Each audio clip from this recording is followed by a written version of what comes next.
जय श्री कृष्णा। राधे राधे। आज आप लोग सुनेंगे सावन मास एकादशी पुत्रदा एकादशी व्रत की कथा। साथ में सुनेंगे 11 माता की कथा। एक बार एक राज्य में एक राजा रहा करता था। राजा बहुत ही बुद्धिमान और बलशाली था। राजा सदैव अपनी प्रजा का बहुत अच्छे से ध्यान रखता था। प्रजा भी अपने राजा को बहुत पसंद करती थी। राजा की 2 बेटियां थीं। राजा अपनी दोनों बेटियों से बहुत प्रेम करता था। राजा की छोटी बेटी देखने में बहुत सुंदर और आकर्षण थी और राजा की बड़ी बेटी छोटी बेटी के मुकाबले थोड़ा कम सुंदर थी। राजा की छोटी बेटी 11 माता की पूजा किया करती थी और सभी लोग राजा की छोटी बेटी से बहुत प्रेम करते थे और बहुत प्रशंसा किया करते थे। राजा भी अपनी छोटी बेटी को बड़ी बेटी से अधिक प्रेम करता था, जिस कारण राजा की बड़ी बेटी को अपने छोटी बहन से बहुत नफरत होने लगी थी। राजा की दोनों बेटियां जब बड़ी हो गई तब एक पड़ोस राज्य में रहने वाला राजकुमार राजा की बड़ी बेटी के लिए रिश्ता लेकर आया।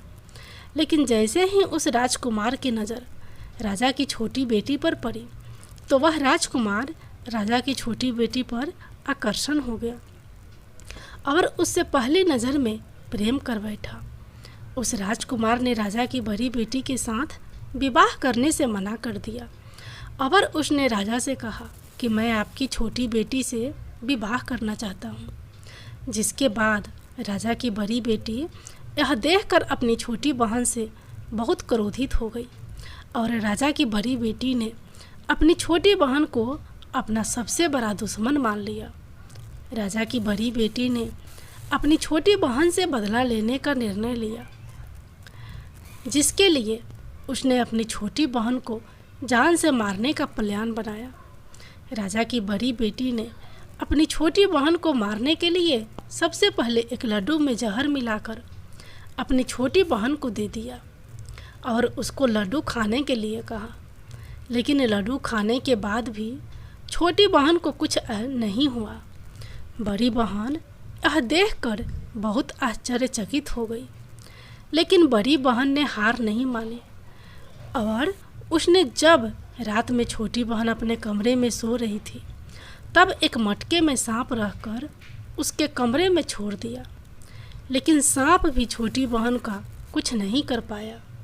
जिसके बाद बड़ी बहन ने अपनी छोटी बहन से कहा कि चलो हम लोग कुएं से पानी भर कर लाते हैं। जिसके लिए वह अपनी छोटी बहन को पानी भरने के बहाने कुएं के पास ले गई और उसने अपनी छोटी बहन को कुएं में धक्का दे दिया। लेकिन छोटी बहन को तभी कुछ नहीं हुआ, क्योंकि वह हर बार 11 माता उसकी रक्षा कर रही थी और उधर बड़ी बहन अपने सारे प्रयासों के बाद असफल हो रही थी, जिससे वह बहुत क्रोधित होती जा रही थी। फिर उसने अपनी छोटी बहन के पास जाकर उससे खुद ही पूछा कि मेरी छोटी बहन, तुमको पता है भगवान ने सबकी मृत्यु एक निश्चित समय पर लिखी हुई है और कैसे तुम्हारी मृत्यु होगी, क्या तुम जानती हो? तब छोटी बहन ने अपनी बड़ी बहन को बताया कि हाँ, मैं तो जानती हूँ मेरी मृत्यु कैसे होगी। छोटी बहन से यह सुनकर बड़ी बहन मन ही मन बहुत प्रसन्न होने लगी और अपनी छोटी बहन से कहा कि तो मुझे अपनी मृत्यु का राज बताओ। छोटी बहन ने अपनी बड़ी बहन से कहा कि मेरी मृत्यु तो एक तोते में है, जो तोते के गले में एक हार है, उससे मेरी मृत्यु होगी। जब तक कोई भी व्यक्ति तोते को मारकर वह हार अपने गले में पहनेगा तो मैं मूर्छित हो जाऊंगी और जैसे ही उस हार को अपने गले से उतारेगा तो मैं वापस से जीवित हो जाऊंगी। अपनी छोटी बहन की मृत्यु का राज जानकर बड़ी बहन बहुत ही खुश हो गई और उसने अपनी छोटी बहन को मारने के लिए उसके पालतू तोते को ढूंढना शुरू कर दिया और छोटी बहन को इस बात का अभ्यास हो गया था कि कोई उसकी जान लेना चाहता है। जिसके लिए वह अपने पिताजी के पास गई और उसने अपने पिताजी से कहा कि पिताजी, मेरी मृत्यु के बाद आप मुझे जलाइएगा मत, बल्कि आप मुझे अपनी पुरानी वाली हवेली में एक पलंग में लिटाकर छोड़ दीजिएगा। अपनी छोटी लड़की की यह बात सुनकर राजा बहुत आश्चर्यचकित हो गए। राजा ने अपनी छोटी बेटी से पूछा, बेटी, तुम ये क्या कह रही हो? तब राजा की छोटी बेटी ने बताया, पिताजी, समय किसी के लिए नहीं रुका है, कब क्या हो जाए किसी को कुछ पता नहीं है। और फिर राजा ने अपनी छोटी बेटी से कहा कि तुम ऐसी बातें क्यों कर रही हो, 2-3 दिन में तो तुम्हारा विवाह है। लेकिन छोटी बेटी ने अपने पिताजी को ऐसा करने पर मजबूर कर दिया और उनसे वचन ले लिया। राजा ने भी अपनी छोटी बेटी की बात स्वीकार कर ली और 2-3 दिनों के बाद जब शादी का समय आया तब राजकुमार बारात लेकर राजा के घर आया और राजकुमार और राजा की छोटी बेटी का विवाह शुरू हो गया। जैसे ही राजा की छोटी बेटी राजकुमार के साथ फेरे लेना शुरू करती है तो उसकी बड़ी बहन अपनी छोटी बहन के कमरे में जाकर उसके तोते को पकड़ लेती है और उसको जान से मार देती है। तोते के गले में जो हार था उसको अपने गले में धारण कर लेती है। जैसे ही बड़ी बहन उस हार को अपने गले में धारण करती है तो उधर छोटी बहन 3.5 ही फेरे ले पाती है और वहीं पर बेहोश होकर गिर जाती है। जिसके बाद राजा ने बड़े बड़े हाकिमों को बुलवाया और अपनी छोटी बेटी का इलाज करने के लिए कहा।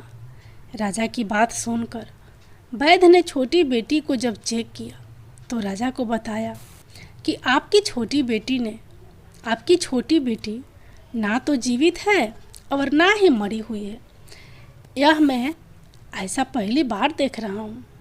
राजा ने वैद्य और हाकिमों को यह बात बाहर बताने से मना कर दिया और उनको कहा कि अगर तुमने यह बात किसी को बाहर बताई तो हम तुम्हें फांसी दे देंगे। राजा ने अपनी छोटी बेटी को पुराने महल में ले जाकर एक पलंग में लेटा दिया और वहाँ पर कुछ सैनिक को तैनात कर दिया। वापस अपने महल पर आ गया। राजा की बड़ी बेटी अपने पिताजी के पास आई और कहने लगी कि पिताजी, अगर यह शादी संपन्न नहीं हुई तो आपकी इज्जत का क्या होगा? आप कहे तो मैं आपकी इज्जत बचाने के लिए राजकुमार से शादी करने के लिए तैयार हूँ। जिसके बाद राजा ने अपनी बड़ी बेटी की बात मान ली और राजा ने बड़ी बेटी को छोटी बेटी के कपड़े पहनाकर मंडप पर भेज दिया। लेकिन राजकुमार यह जान गया कि यह राजा की छोटी बेटी नहीं है, बल्कि यह राजा की बड़ी बेटी है। लेकिन जब राजकुमार ने शादी करने से मना किया तो सभी लोगों ने राजकुमार को विवश मजबूर करके राजा की बड़ी बेटी से बचे हुए फेरों को संपन्न करा दिया और विवाह करवा दिया। जिसके बाद राजकुमार राजा की बड़ी बेटी को अपने महल ले गया। राजकुमार राजा की बड़ी बेटी से ना तो बात करता था, ना ही उसको पसंद करता था और ना ही उसके आसपास भटकता था। और राजकुमार ने यह फैसला लिया कि वह अपनी प्रेमिका को ढूंढ कर रहेगा और यह जानकर रहेगा कि उसके साथ आखिर हुआ क्या था। एक दिन राजकुमार अपने घोड़े पर सवार होकर राजा के पुराने महल के पास पहुंच गया, जहां पर उसने कुछ सैनिकों को देखा।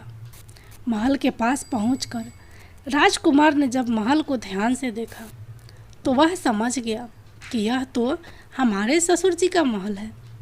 तब राजकुमार ने सैनिकों से पूछा, तुम लोग यहाँ क्या कर रहे हो और इस महल के अंदर उस पलंग में कौन लेटा है? जिसके बाद सैनिकों को ने बताया कि यहाँ पर राजा की छोटी बेटी लेटी है। यह सुनकर राजकुमार बहुत खुश हो गया और वह तुरंत अपने प्रेमिका के पास पहुँच गया और उसकी सेवा करने लगा। जैसे ही रात हुई तो राजा की छोटी बेटी उठकर खड़ी हो गई। राजकुमार यह देखकर बहुत खुश हो गया और उसने अपनी प्रेमिका से पूछा कि तुम यहाँ क्या कर रही हो? तुम मेरे साथ मेरे घर चलो। राजा की छोटी बेटी ने राजकुमार को सारी बातें बता दी कि मेरी जान एक तोते में बसी थी और मैंने यह बात सिर्फ अपनी बड़ी बहन को बताया था और मुझे पता है कि उसने ही मुझे मारने का प्रयास किया है। उसके पास एक हार है जिसको वह सुबह पहन लेती है और रात को उतार देती है। जब तक वह हार को पहने ले रहती है तब तक मैं मूर्छित रहती हूँ और जैसे ही वह हार को उतार देती है तो मैं जीवित हो जाती हूँ और जब तक मेरी बहन के पास वह हार है तब तक मैं ऐसे ही जीवित और मूर्छित होती रहूँगी। अगर मेरी बड़ी बहन के पास जो हार है वह मेरे हाथ में लग जाए तो मैं हमेशा के लिए जीवित हो जाऊँगी। राजकुमार यह बात सुनकर राजा की छोटी बेटी के पास रहने का निर्णय ले लिया और उसने अपने बचे हुए सारे फेरे उस पलंग में लेटी राजकुमार की छोटी बेटी के साथ ले लिए और अपना विवाह पूर्ण कर लिया और वहीं पर ही रहने लगा। देखते ही देखते कुछ समय में राजा की छोटी बेटी और राजकुमार की पत्नी पेट से हो गई। एक दिन राजकुमार को किसी काम से बाहर जाना पड़ा। तब छोटी बहन के पेट में बहुत तेज से दर्द होने लगा, जिसके बाद उसने 11 माता का आह्वान किया। जिसके बाद वहाँ पर 11 माता प्रकट हुई और उन्होंने अपने भक्तों के दर्द को दूर किया और एक पुत्र की प्राप्ति करवाई। और वहीं पर अचानक से राजकुमार भी आ गया। राजकुमार ने 11 माता को देखा तो वह आश्चर्यचकित हो गया और उसने तुरंत माता को प्रणाम किया। और 11 माता ने राजकुमार से कहा कि जब तुम्हारा पुत्र 5 वर्ष का हो जाए तो तुम अपनी पत्नी का हार आकर इसके गले में डाल देना। और देखते ही देखते राजकुमार और राजा की छोटी बेटी का पुत्र 5 वर्ष का हो जाता है। तो राजकुमार अपने बेटे से कहता है कि बेटा, मैं कुछ काम से बाहर जा रहा हूँ, तुम अपनी माता का ध्यान रखना। और वहाँ से चला जाता है। राजा को बाहर निकलता देख बड़ी बहन के सैनिक देख लेते हैं और बड़ी बहन को जाकर सारी बातें बता देते हैं। जिसके बाद बड़ी बहन अपनी छोटी बहन के पुत्र को वहाँ से उठवा लेती है और उसको मरवा देती है। छोटी बेटी के पुत्र के 2 टुकड़े करवा देती है। पहला टुकड़ा चक्की के पास छुपा देती है और दूसरा टुकड़ा अपनी पलंग के नीचे रख लेती है। अब 11 माता भिखारी का रूप लेकर आती हैं। एक भिखारी का रूप रहकर बड़ी बहन के पास चली जाती है। जिसके बाद वहाँ पर भिक्षा मांगने लगती हैं। बड़ी बहन अपने नौकरों से कहती है कि जाकर भिक्षा दे दो, लेकिन जैसे ही नौकर 11 माता को भिक्षा देने के लिए आते हैं तो माता उन्हें मना कर देती हैं और कहती हैं कि मैं तुम्हारी महारानी से ही भिक्षा लूँगी। जिसके बाद बड़ी बहन स्वयं ही भिक्षा देने के लिए माता के पास आती है। तब माता एक बिल्ली का रूप लेकर उसके कमरे में चली जाती है और वहाँ पर छोटी बेटी के पुत्र के 2 टुकड़े को आपस में जोड़ देती हैं और उसे जीवित कर देती हैं। उसे वहाँ से ले जाती हैं। राजकुमार अपने बेटे को लेकर अपने पत्नी के पास जाता है और उसे कहता है कि तुम इसका ध्यान रखना। अगर तुम इस बच्चे का अच्छे से ध्यान रखोगी तो मैं तुमसे बात करूँगा। एक दिन राजकुमार अपने बच्चे से कहता है कि तुम मम्मी से उनके गले का हार मांग लो। जिसके बाद राजकुमार का लड़का अपनी मम्मी के पास जाता है और कहता है कि मम्मी, मुझे तुम्हारा हार चाहिए जो तुमने गले में पहन रखा है।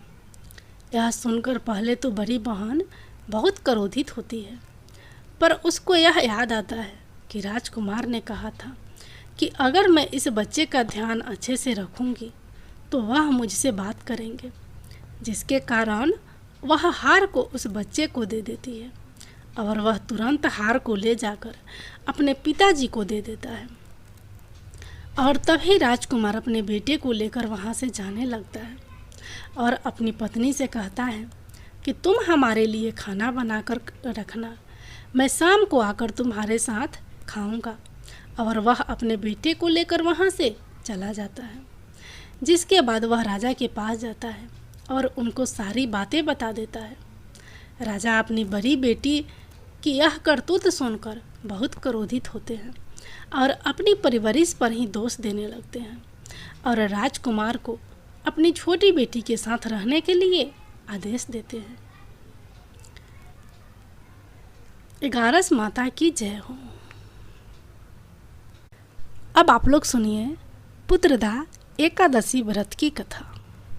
एक बार राजा युधिष्ठिर ने भगवान श्री कृष्ण से सावन शुक्ल पक्ष एकादशी व्रत की महिमा के बारे में बताने का निवेदन किया।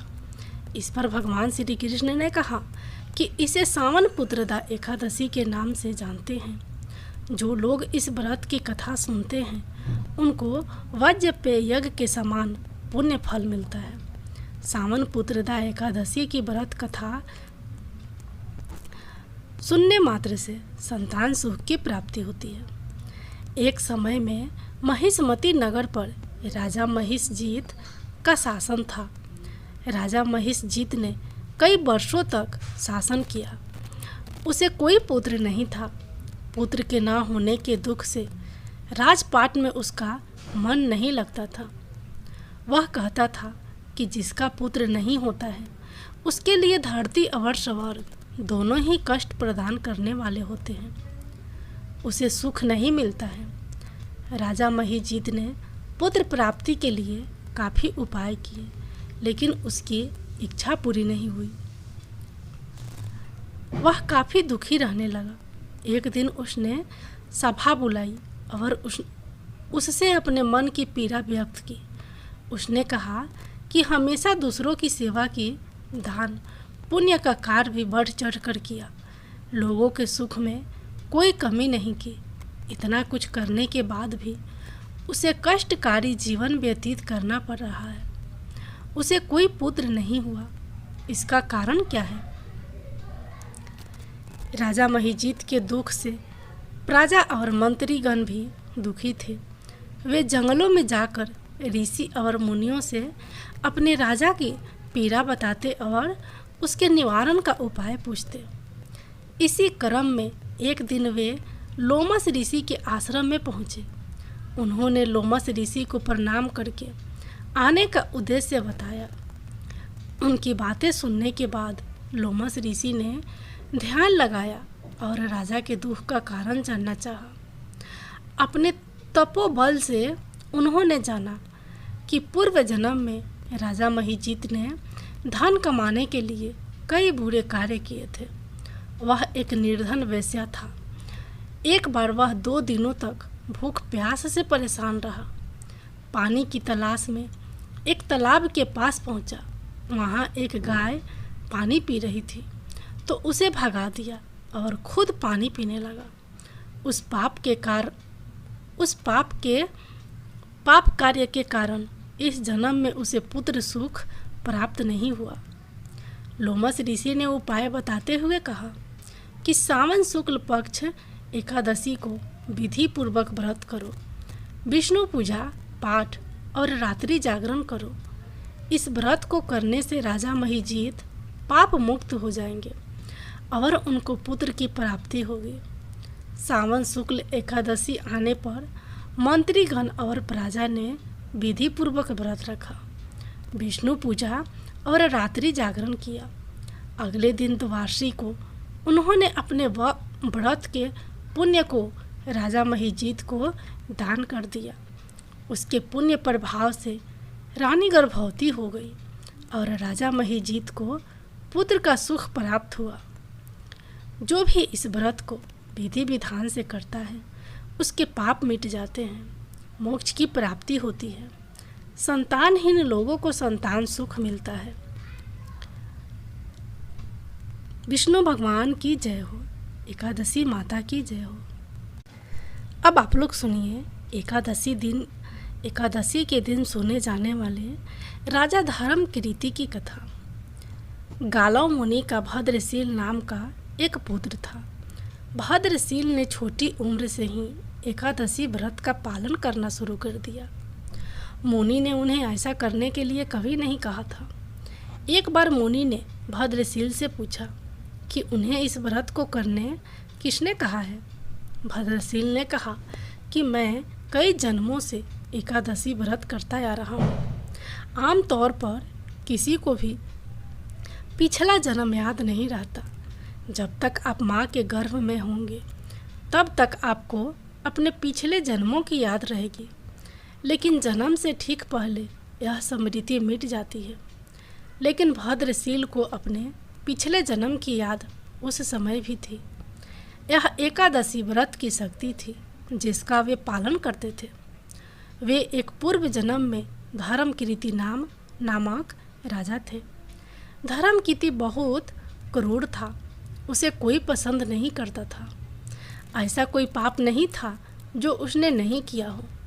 एक बार वह अपने सैनिकों के साथ शिकार पर गया।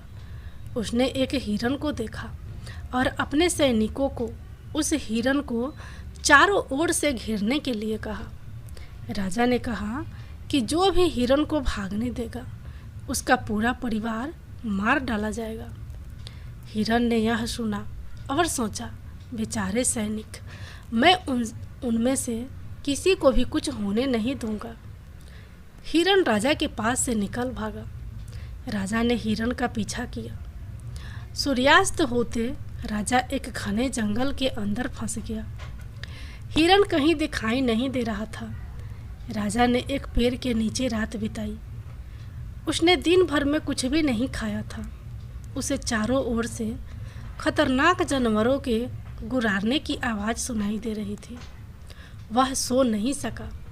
राजा ने डर से श्री हरि परमात्मा से प्रार्थना करना शुरू कर दिया।